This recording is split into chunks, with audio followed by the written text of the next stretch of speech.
what this machine looks like is the least important thing. That doesn't matter at all. And if you go out there right now and you ask people, hey, what do you think of this?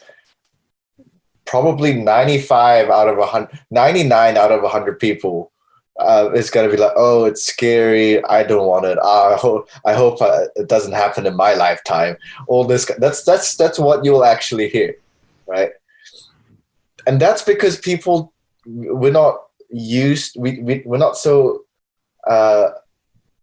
in tune with the value that such technologies can provide, right? Just like how, it's like, just like how, when they say the first person to buy a telephone was an idiot because they couldn't call anyone, right? It's just like, initially the concept is so alien, you don't understand the value that it could have in your life. It's only when after the early adopter phase and the people who have this technology will be able to operate objectively, right, at such a much more higher level of productivity, happiness, contentness, ability to learn, ability to be a good dad, or ability to be on time, ability to know when to turn shit off, ability to, in meetings, understand when you're emotionally involved and it's not the right time to be making certain decisions about your finances because your emotional state is compromised. All these things are, at the moment, we don't have a sense for, but that's the possibility that this future allows. And that's hugely, hugely exciting.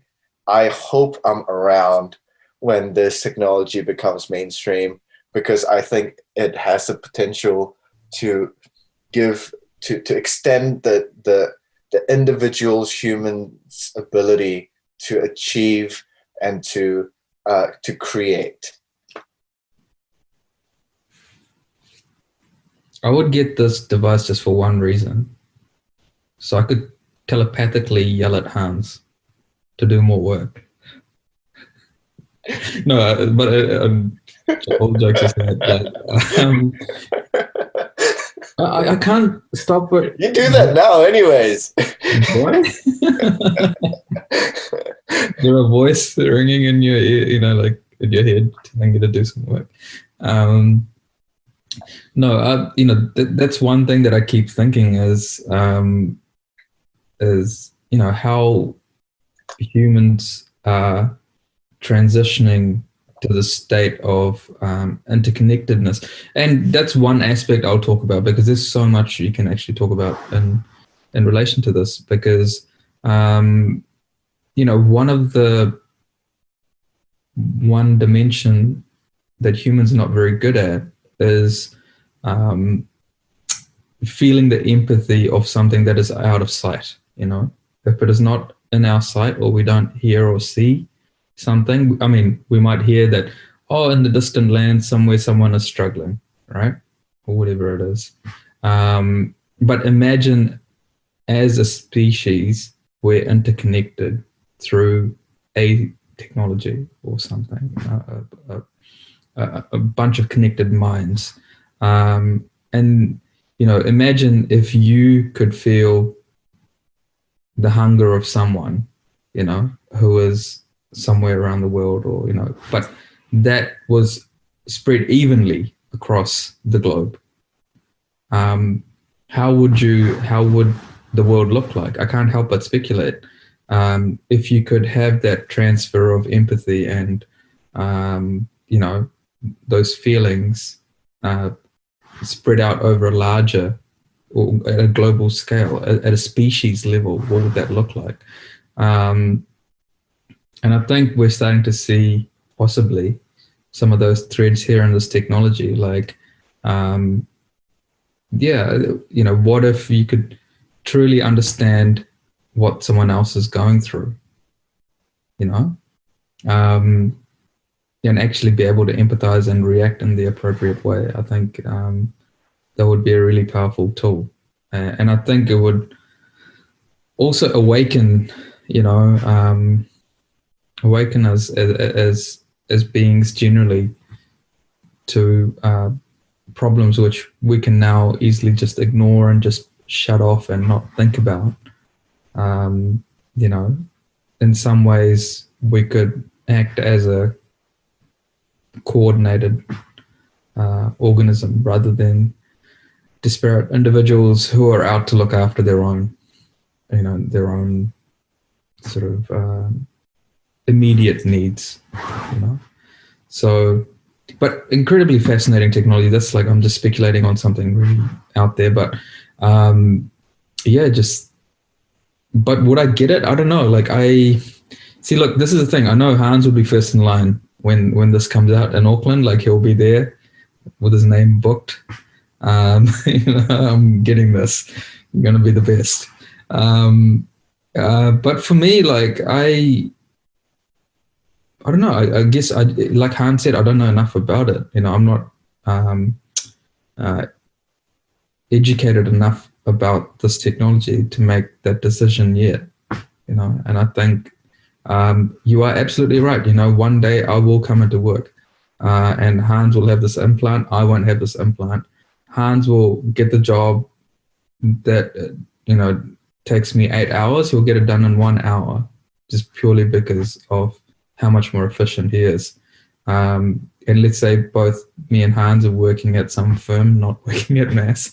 You can imagine this paradigm where, oh wow, Joe over there managed to get the job done in an hour, and Hans managed to get it done in an hour. Krishna is taking 10 hours to do the same job. Okay, so I'm going to give Joe and Hans the promotion, or they're going to have a better life. They have time to spend with their family or whatever, however they decide to spend those extra 7 hours in a day, and then Krishna's going to go, man, damn it, like what's going on, and then I feel like there potentially this could evolve into a tension between, it's almost like the segregation sort of people with implants and people without implants, where people don't want this augmentation for whatever reason. That's their personal choice, but now they're in some ways less able or differently able than the people with the implants, and there is going to be that gap. And I think in society there's going to be some tension between these augmented humans versus the natural humans, let's say. And that's one possible future that could play out. Man, it's just like everyone's talking about fucking Black Mirror, right? Where's the white mirror? Where's the fucking white mirror? That's what I want, okay? Because this is where I see things heading. I don't see the black. I see a very different world where this technologies like this, right? Yeah, it might have an effect on productivity and little crappy shit like that we worry about, that we measure. But there are much more important things. What if we collectively realize that, oh my God, like 80% of everyone's jobs is killing them inside. They're unhappy and they're depressed, and there's so many things that we do on a day-to-day basis that goes against our nature. And why are we doing this? Why are we doing? Combine that with the productivity that something like this could allow, right?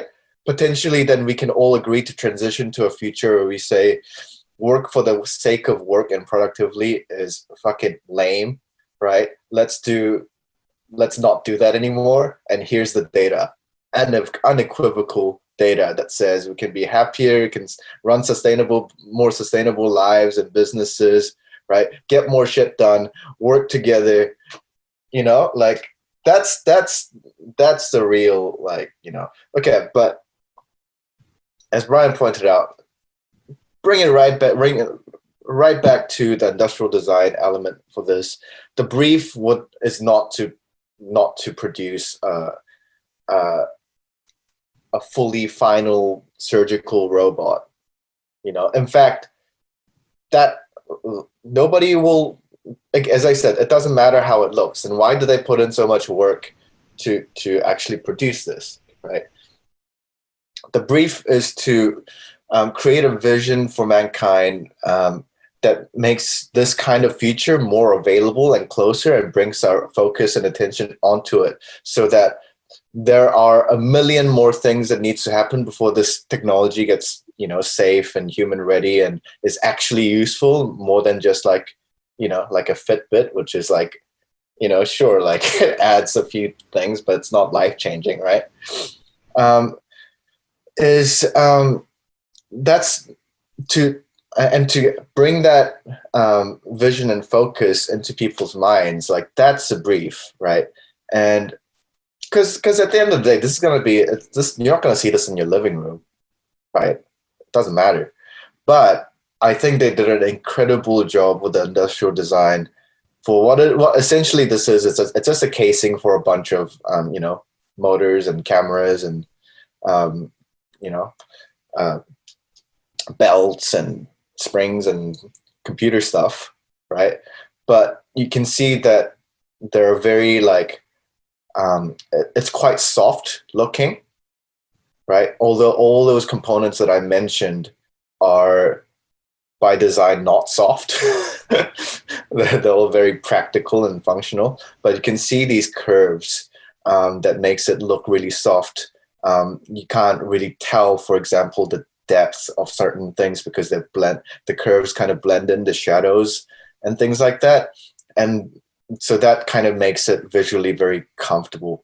I think it looks modern. I think it looks the colors that they've gone with, normally colors associated with, potentially like a home, right? Environment, like some hipster planter color, like that's some seafoam green, like Baja Telecaster seafoam green. That's like, it's like a nice human color that's again not associated with like, all of those components that I mentioned.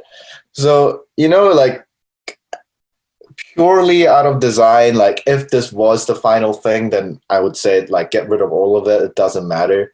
But the purpose of this photo and this exercise by Neuralink isn't to design the most efficient machine that performs this operation, right? It's more to take get all of us to take one more step into thinking that this could be a reality that would be beneficial to mankind, and also one that would be worth investing in, because look, this already exists. You in? Or you out?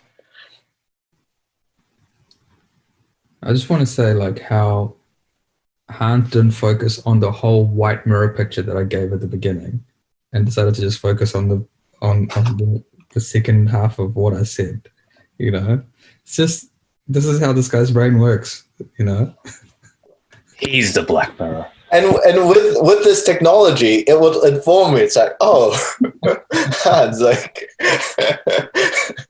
yeah, the entire human race will be connected and be able to empathetically make decisions as a collective organism. No, that's not white mirror stuff. That's not exciting enough,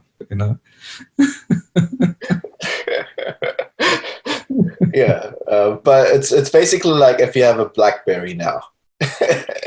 Yeah, look, this is something that will evolve over our lifetimes, and there are a lot of decisions and challenges that humans will be, mankind will be tested on as we move forward. So, yeah, this is like and Brian, I'm not gonna be the first to get this. I'm gonna get Brian to get this. Why? Wow.